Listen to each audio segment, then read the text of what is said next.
bilan o'zining xatoligini osonlikcha bo'yniga olg'isi kelmaydi. Said Ali Olib janoblari haqiqatan o'z so'zlik. O'rdada bo'lgan bo'lsa, o'rdadagi hozirgi ahvollarni o'z ko'z bilan ko'rgan bo'lsa edi, allaqachon cho'ng xonzodini izlashga chaparman qo'zg'an bo'ladi. Haras, cho'ng xonzodidan xabar bormi? Xabar bor. Na sababdandir cho'ng xonzodi Yunusxon oliylari Turponga kelishni rad qildi. Dedi Mirkarim Bardibek afsuslangan holda.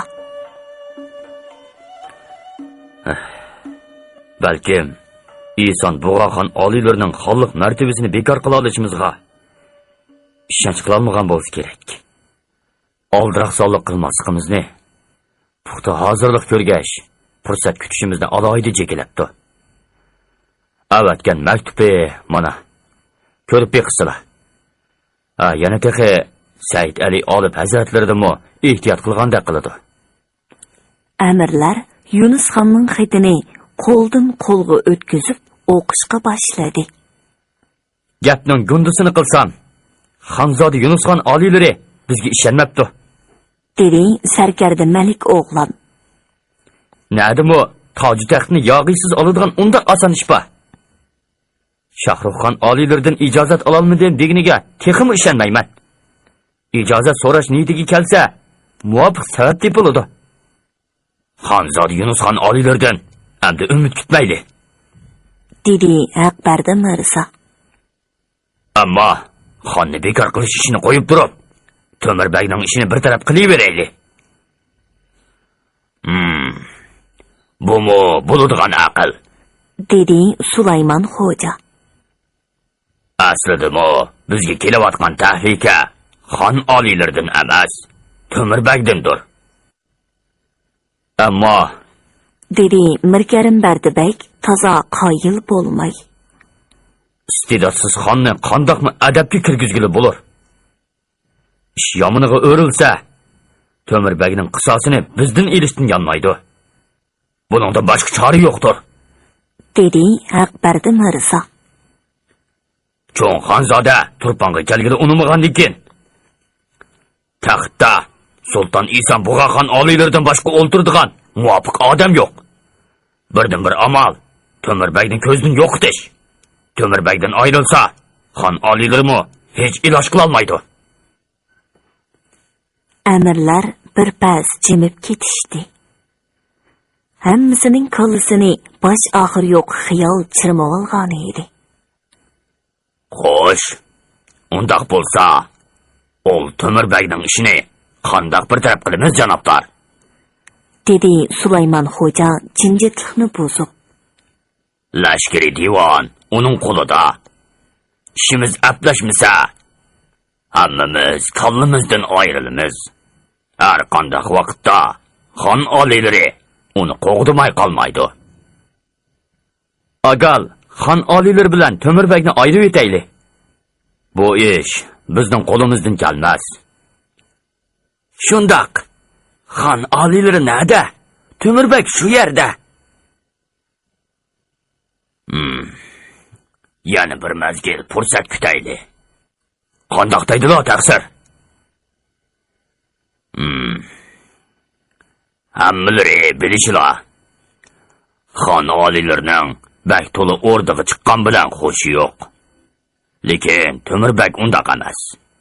Ta'mimcha, bundan keyin janobi o'rinbosar Ulug'bek hazratlari o'rdig'i chiqishga xumar bo'lib qolarmikin? Ari, xon oliylariga haram, bazma bo'lsa bo'ldi. To'mirbekmi buningdan keyin xon oliylarini o'rdig'i chiqishga bak da'vat qilib ketmasligi mumkin. Chunki shoh nishinda xon oliylari bo'lmasa, bizga Ulug'beklik sur hayvisini bakrak ko'rsataladi emasmi? Shundoq bo'lsin. Agal, To'mirbekning ishini bir taraf qilaydi amsa. Dedi Mirkarim Bardibek. Undaqda har birlari bir mazgil To'mirbekka xushomat qilishdan ayonmasinlar. Uninggacha xon oliylarini ostonadan bir necha vaqt ayiradiganning amalini qilaydi. Xon oliylarini shikarga jalb qilamdik ya. dedi sarkarda Malik o'g'lon. Bumi bo'ladigan chora ekan.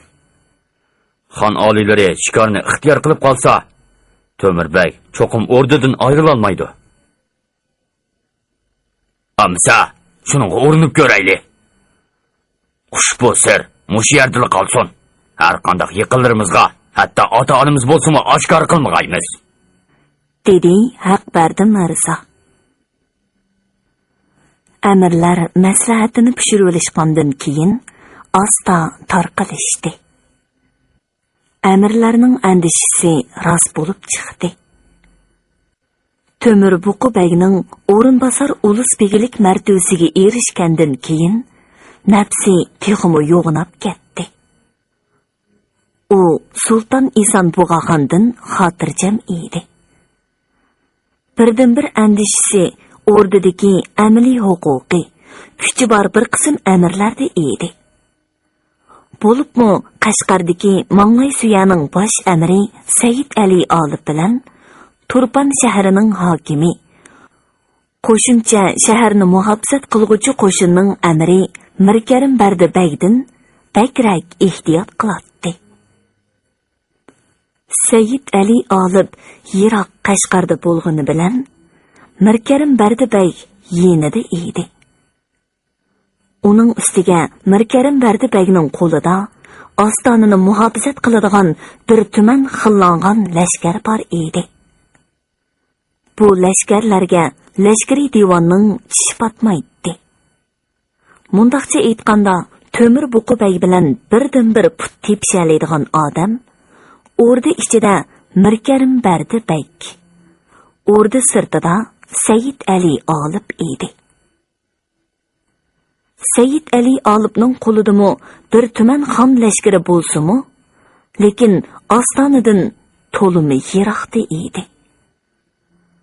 U To'mirbek bilan put tepshiman desa, ostonaga kelishi shart edi.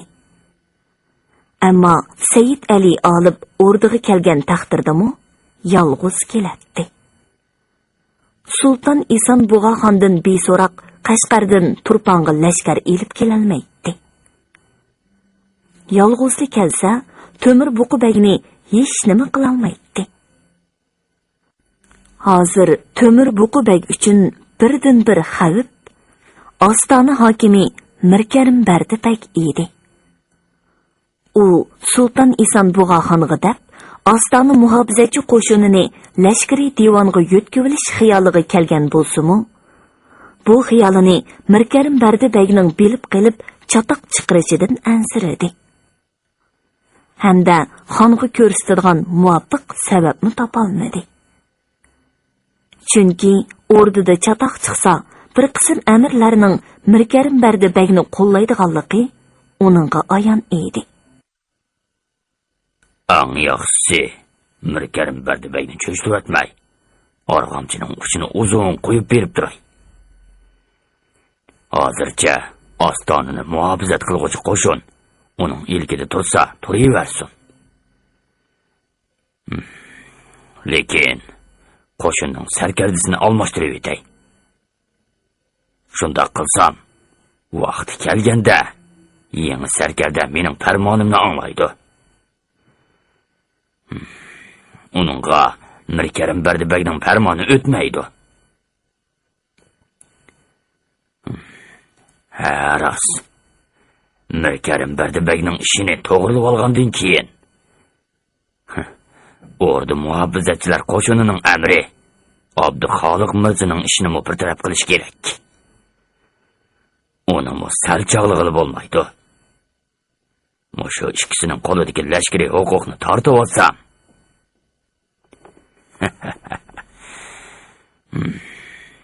boshqa amirlar har qanday farmonimga g'ing qilolmaydigan bo'ladi. Yavaşlık bilan bosh egadi. Sarkashlik qilishga petinolmaydi. Keyincha oston hokimining o'rnini pam bilan to'g'rilab olaman.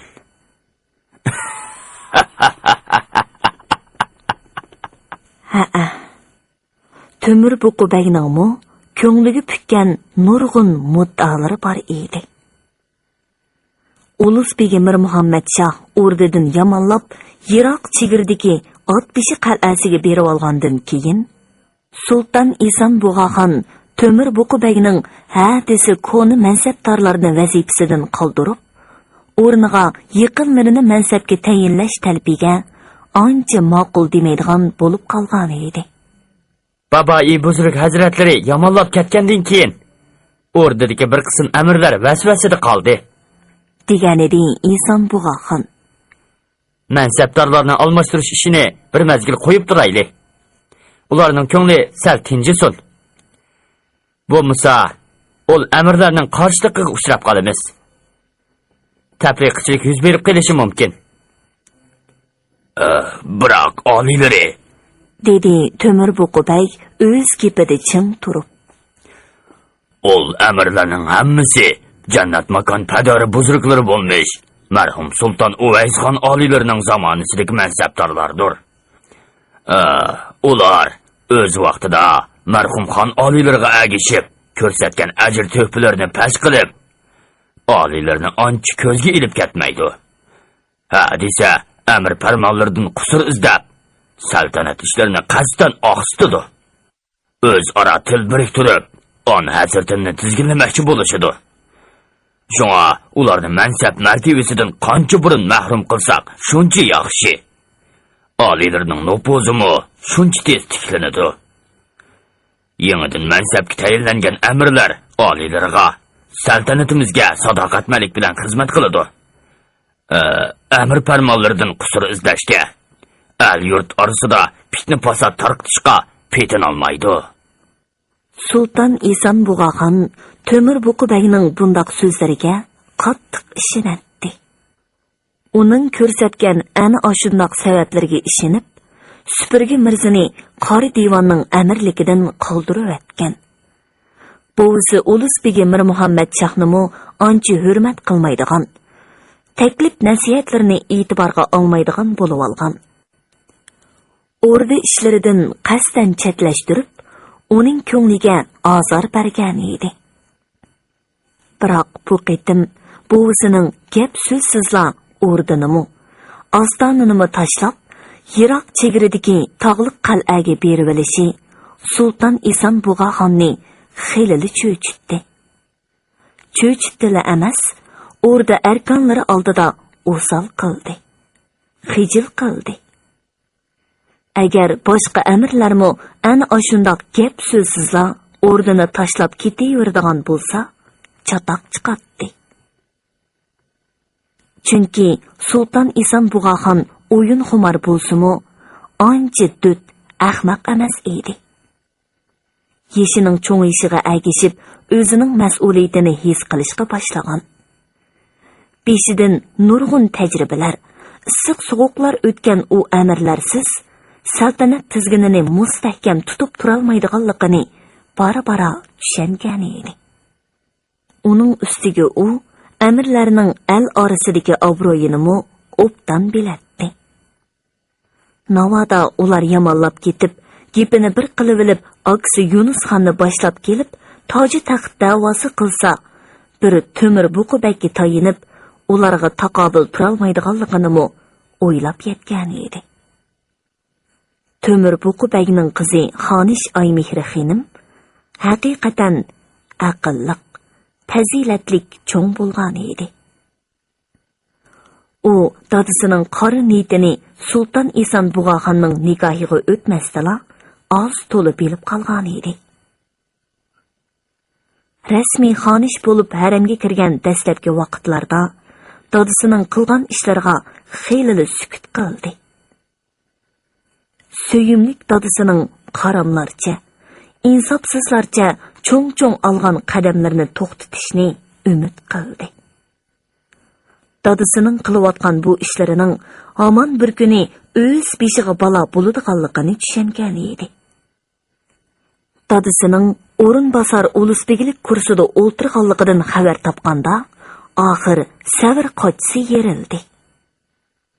Xonish Aymehri xonim rostdanla dadısı üçün xijil bo'ldi. Dastlabda dadısıga nasihat qilmoqchimi bo'ldi. Lekin hech kimni ko'zga ilmos bo'lib ketgan dadısının nasihatiga quloq solmasligidan ansiradi. Oxiri ko'nglidagini Sultan Eson Bug'oxonga yo'q tuproq deyishga majbur bo'ldi. Mayli kamini saifalarini chin yuraklardan so'ysalar. Mayli janobi otamga chin ko'ngillardan ishonsalar. Ammo baboi buzruklarni ranjitganlari yaxshi bo'lmabdi. Dedi Xonish Oymehri xonim Sultan Eson Bug'oxonning semiz alqonlarini o'ynab o'tirg'ach ko'zlariga qarab turib. Saltanatlarida ulus begilik eng katta martabadir. Bu martabani unda xohlagancha uningdan elib buningga berivatkili hargiz bo'lmaydi. Ulus begilik kursida o'tirgan kishining o'sha martabaga layoqati, qilgan xizmati tövbisi bo'lishi kerak. Eng muhimi, orada erkanlari uningga chin yuragidan qoyil bo'lishi, e'tirof qilishi kerak. Navoda ordada ol martabaga layoqati bor biror amir chiqmay qolsa, bu o'rin bir mezgil bo'sh tursimi bo'laveradi. Ko'nglimdagi gapni desam, otamning bu katta martabaga layoqati yo'qdir. Adabsizlik bo'lsimi dey, gapimni bo'lmasalar. Shul topda qibligahim otamni ulus begilikka emas, o'rinbosarlikqa tayin etdim demoqchi-ku har qachon. Orda sog'nomalarini, saltanat yo'sullarini o'zlar mendan pishiq o'qidilar. Saltanatimizda ulus begilik azaldan yegona martabadir. Uning hech qachon o'rinbosari bo'lgan emas. Otamni ishki divonga amr qilib, yili muhimmatni chekdan oshirib o'tgan edilar. Endi bu qilganlari rostla saltanat yo'sullariga muxolif bo'lib qoldi. Avam orasida qanday gaplarning bo'lganini bilgilari bormi on hazratim? Sultan Eson Bug'oxon Amroq xonishining chiroyli ko'zlariga qarab turib, "Anglig'im bor" degan ma'noda beshini langshitdi. Uningga xonishning so'zlari ta'sir qilishga boshlagan edi. "Amsa anglaganlarimni o'dirli ta'viray", dedi Xonish Oymehri xonim bir necha daqiqa turib olgandan keyin. Kishilar To'mirbekning ko'zi endi toji taxtga tushdi. Lekin uni To'mirbekka tortib olish hojat emas. Xon oliylari o'z ixtiyorligi bilan o'tinib berdi. Aqal To'mirbekni saltanatga o'rinbosar sulton qildi. Keyin toji taxt tabiiy holda To'mirbekning ilkiga o'tdi deyishyotdi. Balkim buni ko'ralmaslarning topgan fitnasi deyishlari mumkin. Amaliyotda bu gapning asosi bor. Atam ordadagi qaysi bir mansab martabaga aqal o'rinbosar bo'lib erishmagan deydilar. Yana texi To'mirbekning hojat qilg'usi bo'lsa, xon oliylari ishton beg'ini yeshib qo'yishdan yonmaydi deyishyotdi. Shul topda bu gaplarni haramda turib qandoq angladilar deyishlari mumkin. Shundoq mazlumlari haramdan chiqib boqmadim. Ammo haramdan oyg'oqchi chiqartdim. Otamnimi, janobi qibligahimnimi deb shundoq qildim. Bu haqiqatan xatarlik ahvoldir. Ordadagi amirlar nima o'yda, nima ko'yda bilguchi Allah. Endi yetar. Hamma ishda otamning og'ziga qara vermisizlar. Saltanat ishlarida mustaqil hukm chiqarsalar. Yodillarda bo'lsin. Og'illari Yunusxon Hiroq Hirotda bo'lgani bilan ikki ko'zi alatamam toji taxtlarga tikiliklik. U bu niyatidan hargiz yanmaydi. Shunga boshqa amirlarning taklif tavsiyalariga quloq solsalar. Mo'ri tikansa, izzatini qilib, ko'nglini mayil qilsalar. Jahondagi har qanday katta ishg'oliyat ko'ngil ishg'oliyatiga yetmaydi. Ashu amirlar o'zlarini toji taxtlari bilan beshiga elib ko'targan ekan, ham yerga uralaydi. Taxtda mustahkam o'tirish niyatlari bo'lsa, otamning huquq imtiyoziga chek qo'ysalar. Navoda undaq qilmaydi ekanlar. Menga bu haramlar harom bo'ladi. Sultan Eson Bug'axon hech nima demadi. Ammo xonishning samimiylik bilan bergan ogohlantirishidan o'ziga qarab kelayotgan bir yo'shirin xavfning ko'langisini xilpal ko'rgandek bo'ldi. Alloh taolaning o'ziga mushundoq bir suyimlik mahbubini berganligidan qattiq suyundi. Hayotinini bosolmay, uni yenishlab so'ydi. Shu kundan boshlab Sultan Eson Bug'axon o'tgan kechgan ishlarni bir qo'r aslab chiqdi.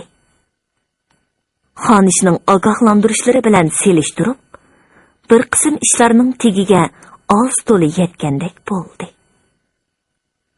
Yolg'iz qiynotisi To'mirbuqi bagning og'ziga qarab, degan gaplarga ishonib, yo'llagan ma'lumotlarga quloq silib o'ltirsa bo'lmaydiganligini his qilgan Eson Bug'axon xilili cho'chidi. Andishiga tushdi. Shuning bilan To'mirbuqi bagning heliqidek vasvasiga soladigan so'zlari uningga ancha ta'sirini ko'rsatolmadi. Bir mezgil ko'z tupaqayli, dedi Sultan Eson Bug'axon To'mirbuqi bagning taklifini siyliqlar rad qilib. Helimo, xeyli ko'p amirlarni mansabdan qoldirdik. Baboi buzruk, shu sababdan bizdan yomonlab qoldi. Buzruk var momam mendan texichilik xafa.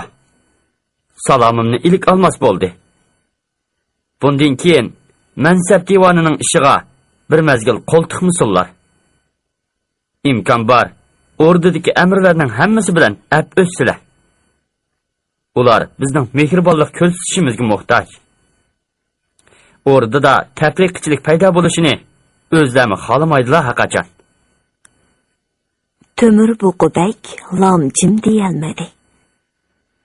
Nima desa royiga boqadigan, ma'qul deb turadigan xonning birdilli qaytib olishi, ya'ni kelib so'zlardagi tanbih ta'attilar uni gumonga selib qo'ygan edi.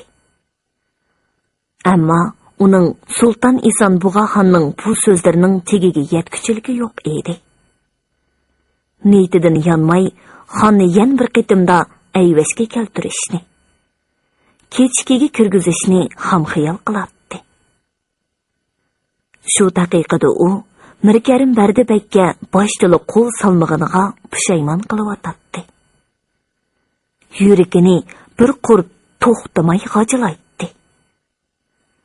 Asiyodi ostona muhofizachilar qo'shinida qolgan edi. Hech iloj qilolmagan To'mirbek oxir Sultan Eson Bug'axonni bir mezgil o'rnidan chetlashtirib, uning yo'qligidan foydalanib Mirkarim Bardibekning adibini berishni ko'ngliga pukdi. Shunda qilay. Xon oliylarini birer oylik shikoriga qiziqtirib, o'rnidan yiroqlashtiray. Ondan keyin Mirkarim Bardibekning adibini beray. Albatta, xon oliylarini ishontirish uchun ishonchlik sabab topishim kerak. Xonning qaysi kundagi qilgan gaplari mundaqla og'zidan chiqqan emas. Cho'qim bir ishni sezib qoldi yoki gumonlandi. Balkim Mirkarim Bardibek qatorliq bir qism ko'rolmaslar. Xon oliylarga ustimdan dotlab bergan bo'lishi mumkin. Xon oliylarga bo'lgan yaqinchiligimga ziyoda ishinib, ularga sal qarabdiman. Mirkarim Bardibegning ishini bir taraf qilishga, ham bu ishni xon oliylarga tushuntirishga vaqti kelganda sabab tepilibmi qolar. Sen nima uchun xushomat qiladiganligimni bilamsan, Mirkarim Bardibeg? Chunki ilkingda bir tuman lashkar bor. Shung senmi oltimda gidiysan. Meni ancha pisantingga olmaysan. Seni ashu lashkarlardan ayirib etalisan-la. Oldimda qurbonlik uchun bo'g'izlanishni kutib yotgan qo'ydak tipirlab yetishdim, boshqa amaling yo'q. Qari qishda uzildirmay davomlashayotgan mashrab bazmalar Sultan Isan Bug'axonga tetimaydigan bo'lib qolgan edi. Mirkarim Bardibeg bilan Temur Buqubeg o'z muddalarini amalga oshirish uchun Isan Bug'axonni ochiq-oshkora shikarga undamay, fursat topsalar ilgari qilgan shikarlarning gapini qilib, uni shikarga qiziqtirmoqchi, u havsini qo'zg'amoqchi bo'lishadi. Ularning bu urinishlari tezli unumini ko'rsatdi. Uning sizmi jonbozlik, lashkariy mahoratga qaytadan havas qilgan Isan Bug'axonga mashqovullarmi u ovlash orqali lashkariy mahorat mashqi qilish taklifini bergan edi. Odatda lashkarlar ovchilik usuli bilan mashqlantiriladi. Qor to'xtab havo ichilgan bir kuni Sultan Isan Bug'axon mashqovullari va shikor amrining hamrohligida 500 xos nökeri bilan 500 lashkarni agashtirib shikorga chiqib ketdi. Xonning mushi chiqib ketgancha oz degandimi 2-3 haftsiz ostonaga qaytib kelolmaydiganligini mo'ljallagan Temur Buqubeg bilan Mirkarim Bardibeg o'z muddalarini amalga oshirish uchun bir-biridan yoshirincha jiddiy tayyorlik ko'rishdi. Shu kunlarda ulus begilik ham ichki divonning amrilik martabasiga qattiq ishongan Temur Buqubeg Mirkarim Bardibegdan ozroqmi xavfsiramaydi. U Sultan Isan Bug'axonning nomini pesh qilib, Mirkarim Bardibegni ostona muhofizachilar qo'shinining amirligidan qoldirish, o'rniga xeylidan beri lashkariy divonda o'ziga sadoqat ko'rsatib kelgan o'rinbosar amir lashkarni ostona muhofizachilar qo'shinining amirligiga tayinlash. Navoda Mirkarim Bardibeg norozi bo'lib qarshi chiqsa, ulus begilik martabasiga tayinib tutib zindonga tashlash va Sultan Isan Bug'axon shikardan qaytib kelib bo'lg'icha ko'zdan yo'qotishni ko'ngliga pukib qo'ygan edi. Shuningga munosib Mirkarim Bardibegning planlarimi xeyli o'y edi. Shu kunlarda fursat kelgandek his qilishgan ishga raqib bir-biridan yoshirincha qilich belishiyotdi. Sultan Isan Bug'axonni shikarga uzatib qo'ygandan keyin har kuni atigini shahnishinda amirlarning solimini xonga vakolatan ochiq chiroy, xush muomala bilan qabul qilib, o'shiq ortiq farmon jakarlamay yurgan Temur Buqubegning bugun atigan bir dili tutilib ketganini ko'rib, salomga kelgan amirlar bir dili tashvishga tushdi. Temur Buqubegning kechidan tushi buzilib qolgandek, albozi yomon edi. O'rtada Sultan Isan Bug'axon bo'lmaganligi uchun amirlar salomga ancha atigan kelmaydigan bo'lib qolgan edi. Shoh nishonga xeyli kechikib kirgan Temur Buqubeg shundaqla nazar tashlab, bir qancha amirning texchili salomga kelmaganligini his qildi. Biroq bu amirlar Temur Buqubegning yaqinlari edi. Temur Buqubeg biror bahona sabab izlab adibini berish orqali Mirkarim Bardibegning tishiga tegmoqchi bo'lgan amirlarning hammasi shoh nishonga kelib bo'lgan edi. Mirkarim Bardibeg bo'lsa sapning oldida o'ri turadi. Temur Buqubeg amirlarning salomini soğuqli elik aldı. Ulusbegilik kursiga o'zini tashlab, ko'zini yerim yumg'inicha xiyolga asir bo'ldi. Mirkarim Bardibay haqiqatan hiylagar odam ekan. Haftadan beri salomga bir qaytama kechikib qolmadi. Uning yiqilarimi ham shundoq. Yoki ular paylimni bilib qoldimikin? Mumkin emas. Haftadan beri faqat shularga yaxshi muomala qilyapman. Salomga kechikib kelganlarga ko'k deb boqmadim. Biroq ular ozroqmi beg'utlashmadi desa, yoki ulusbegilik martabamni e'tirof qilganmi deya. To'g'ri. Ular mendan qo'rqidi. Xon oliylarining o'rdida yo'qligidan foydalanib, adibini berishimdan ansiraydi. Endi vaqtni bundoq o'tkazib o'tmay. Navoda xon oliylari o'din royi yenib qolsa, muddatdan burun o'rdaga qaytib kelishi mumkin.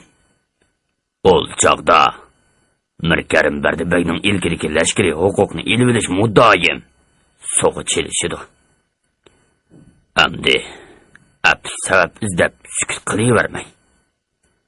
Bahona degan izdisam tepilib qolur. Temir Buqubay xiyolini yig'ishtirib, o'rda eshik og'isiga qaradi. Salomga kelmaganlar bormi? Ulusbegi hazratlarga ma'lum bo'lg'ay. Jazo devonining o'rinbosari Shamsiddin Mirza kelmadi. Sabab? O'rda eshik og'isi oldirash javob berdi. Sababini bilmadi hazratim. Temir Buqubay damonliqqa nima deyishini bilolmay qoldi.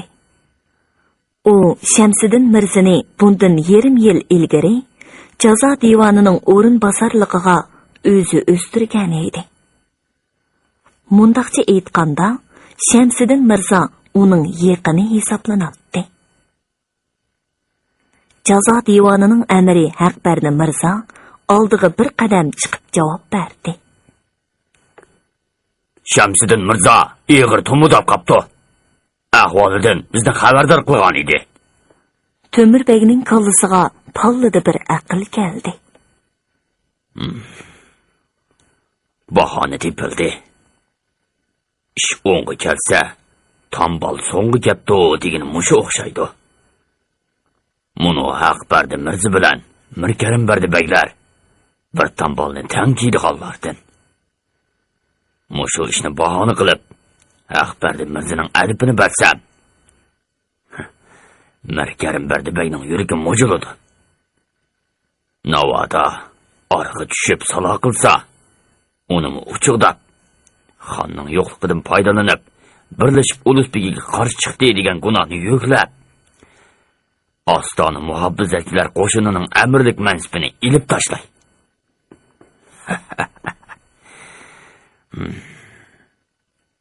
Temir Buqubay ko'zlarini chekchaytganicha qo'pol tagdi. So'ramagan bo'lsa, zuvonga kelmamdilar, amir. Haqbardi Mirza totirib ketdi. Shundaqdimi ig'ir besiqlik bilan javob berdi. Hazratlarga ma'lum qilay deb turgan. Ma'lum qilganlar mushumi? Qo'l ostidagilarni boshqara olamdilar o'zi. Xizmatning hududidan chiqolmaslar. Gapni ochiq qilsinlar. Haqbardi Mirza gap qilishga og'zini o'mallab, yana to'xtab oldi. O'rdada xon oliylari bo'lmagani bilan biz bor. Dedi Temir Buqubay qo'lini shiltib. Bir qism amirlar xon oliylarini teqchili go'dak chaqlab, bosh-boshdoqlik qilib, saltanat ishlarida sustlik qilyapti. Marhum Sultan Uvays xon oliylariga ko'rsatgan to'rpanglarni pash qilib, to'la haddinglardan oshmanglar. Hozir degan Xaqon Ison Bug'axon oliylarining zamoni. Xon oliylari Sizlarni ot ko'rgan amirlar deb ko'p yo'l qo'ydi. Elimo, oliylarga nasihat qilib keldim. Mansab martabanlarga rioya qilishni o'tindim. Sizlar bo'lsanglar, yanada o'zinglar bilgan sanamga dastlab yuraysizlar. Temir Buqubay gapini to'xtatib, amirlarga yevitigandek alpozda chekchaydi. Hurmatli radio anglag'uchi do'stlar. Yozuvchi Yosinjon Sodiq Cho'g'lonning Bahodirnoma nomli 6 qismlik tarixiy romanining 2 qismini bugun mushagicha anglatdik. Davomini atki programmamizda anglag'aysizlar. Xazina yildan yilga quruqlanib kelayotgan bo'lg'asqa oliylari sukut qilishga majbur bo'lyapti. Lashkari divon shu chaqqicha lashkarlarning ta'minotini vaqt qaralida tarqatmayotganligidan, tarqatsimi qisib olganligidan xabarimiz bor. Lekin 2 haftadan beri barmoqlarini vidirlatolmas bo'lib qolgan. Xudoya tova, bugun mo'jiza yuz berdimi nima?